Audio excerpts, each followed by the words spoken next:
ॐ भूर्भुवः स्वः तत्सवितुर्वरेण्यं भर्गो देवस्य धीमहि धियो यो नः प्रचोदयात्। जय श्री राम मेरे सनातनी बंधुओं। आइए इस सनातन रूपी वृक्ष के जड़ों को सिंचित करें और इस वृक्ष को पुष्पित और पल्लवित करें और इसे इतना विराट और शक्तिशाली बना दें कि हमारे आने वाले वंशज अपने पूर्वजों पर गर्व कर सकें, साथ ही विधर्मियों से अपनी रक्षा भी कर सकें। पिछले अंक में हम लोगों ने अध्ययन किया कि श्री रामचंद्र मारीच का वध करने के बाद तेज़ी से अपने आश्रम की ओर लौटते हैं। रास्ते में उन्हें लक्ष्मण जो है वो आते हुए दिखाई पड़ते हैं और लक्ष्मण को देखने के बाद वो श्री रामचंद्र जी वो सीता की सुरक्षा के बारे में बहुत चिंतित हो जाते हैं और लक्ष्मण से पूछते हैं कि ये मैंने तुम्हारे ऊपर सीता को अकेला वन में छोड़ करके आया था और तुम आखिर क्यों सीता को अकेले छोड़ करके चले आए हो। और उसके पश्चात वो सीता के सुरक्षा के बारे में आशंका व्यक्त करते हैं और कहते हैं कि अब ऐसा प्रतीत होता है कि जब हम लोग आश्रम में जाएंगे तो वहाँ हम लोग को सीता सुरक्षित नहीं मिलेगी और जब सीता अगर जीवित नहीं मिलेगी तो मैं भी जीवित नहीं रह सकूँगा। वो ये बताते हैं कि मेरी बाईं भुजा और बाएं बाँह जो है वो फड़क रहे हैं और मुझे अशुभ की आशंका हो रही है और इसलिए वो लक्ष्मण को बहुत भला बुरा कहते हैं कि तुम जब जानते थे कि राक्षस मेरा कुछ भी बिगाड़ नहीं सकते हैं तो वैसी परिस्थिति में तुमने मेरे आदेश की अवहेलना की है और तुम सीता को अकेले छोड़ करके चले आए हो। और वो ये उसके पश्चात जब अपने आश्रम में पहुंचते हैं तो वो सीता को नहीं पा करके वो विचलित हो जाते हैं और वहाँ सभी पशु पक्षियों और वृक्ष और पर्वतों से लगातार जो है पूछते हैं और विलाप करते हैं। इस अंक में हम लोग अरण्य कांड के 62वें सर्ग से लेकर के 66वें सर्ग तक का अध्ययन करेंगे। श्री रामचंद्र जी जब लक्ष्मण के साथ अपने आश्रम में पहुंचते हैं तो वो सीता को नहीं देखते हैं और उसके पश्चात वो अशुभ की चिंता से व्याकुल हो जाते हैं और वो विलाप करने लगते हैं और लक्ष्मण से बोलते हैं कि मैं अयोध्या से जब निकला था तो मेरे साथ सीता थी और अब मैं बिना सीता को लिए हुए अयोध्या कैसे वापस लौटूंगा और ये मेरे कायरता की निशानी होगी। इसलिए वो लक्ष्मण को कहते हैं कि अब तुम अकेले ही अयोध्या वापस लौट जाना और भरत को जो है वो अयोध्या का राजकाज संभालने के लिए कहना। और उसके पश्चात वो अपने को कोसने भी लगते हैं और कहते हैं कि ऐसा प्रतीत होता है कि मैंने अपने पूर्व जन्म में कोई पाप किया होगा जिसकी सज़ा मुझे अभी मिल रही है, क्योंकि सबसे पहले मैंने अपना राज्य खोया है और उसके पश्चात स्वजनों का वियोग हुआ है, फिर पिताजी का परलोक गमन हो गया, फिर माता से मैं बिछुड़ गया और आज पत्नी से भी मैं बिछुड़ गया हूँ। इसके पश्चात वो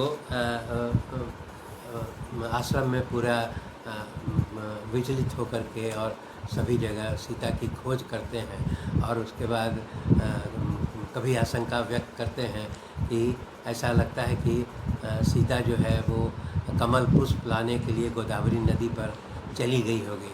फिर वो सोचते हैं कि सीता जो है वो बिना मेरे कभी अकेली तो गोदावरी के तट पर नहीं जाती है। फिर भी जो है वो लक्ष्मण को कहते हैं कि तुम गोदावरी नदी के तट पर जा कर के सीता को खोजो। लक्ष्मण जो है गोदावरी तट पर जाकर देखते हैं और वहाँ सीता को नहीं पाते हैं। फिर उसके बाद वो श्री रामचंद्र जी भी गोदावरी तट पर जाते हैं और गोदावरी नदी से वो पूछते हैं कि बताओ मेरी सीता कहाँ है, परंतु गोदावरी नदी उन्हें कोई जवाब नहीं देती है। और उसके बाद वो विलाप करके वो कहते हैं कि ये गोदावरी भी हमको कोई जवाब नहीं दे रही है।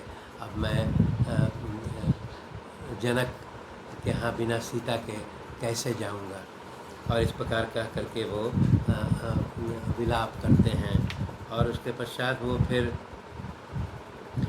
बोलते हैं कि अब मैं सभी स्थानों पर हम लोग खोजेंगे। और उसके बाद वो वन स्थान में फिर आगे बढ़ते हैं। रास्ते में उन्हें मृगों का एक झुंड मिलता है और वो व्याकुल होकर के, विचलित होकर के मृगों से भी पूछते हैं कि मेरी सीता का पता बताओ। जब वो पूछते हैं तो उसमें मृग जो है वो दक्षिण की ओर देखते हुए वो खड़े हो जाते हैं। और इसको देख करके लक्ष्मण इशारा समझते हैं और कहते हैं कि ये दक्षिण की ओर इशारा करके हम लोग को कुछ बताना चाहता है। इसीलिए श्री रामचंद्र और लक्ष्मण जो है वो दक्षिण दिशा की ओर आगे बढ़ते हैं। जब दक्षिण दिशा की आगे बढ़ते हैं तो उन्हें रास्ते में कुछ पृथ्वी पर गिरे हुए कमल पुष्प दिखाई पड़ते हैं। श्री रामचंद्र जी उन कमल पुष्पों को पहचान जाते हैं कि ये वही पुष्प है जिसे मैंने सीता को दिया था और सीता ने उसे अपने बालों में लगा लिया था। और उसके पश्चात वो आगे बढ़ते हैं और पर्वत रास्ते में जो मिलते हैं तो वो पर्वत से भी व्याकुलता में उससे पूछते हैं कि पर्वत तुम सीता का पता बताओ। उनको आगे बढ़ते हुए वो जैसे आगे बढ़ते हैं तो पर्वत पर राक्षस का पगचिन्ह जो है वो दिखाई पड़ता है। आगे बढ़ने पर फिर उन्हें सीता का पगचिन्ह भी दिखाई पड़ता है। और उसके पश्चात वो सीता के पैरों के निशान, टूटे हुए धनुष, बाण और उसके बाद फिर कुछ सीता के आभूषण भी टूटे हुए वहाँ पर दिखाई पड़ते हैं। इसके पश्चात वो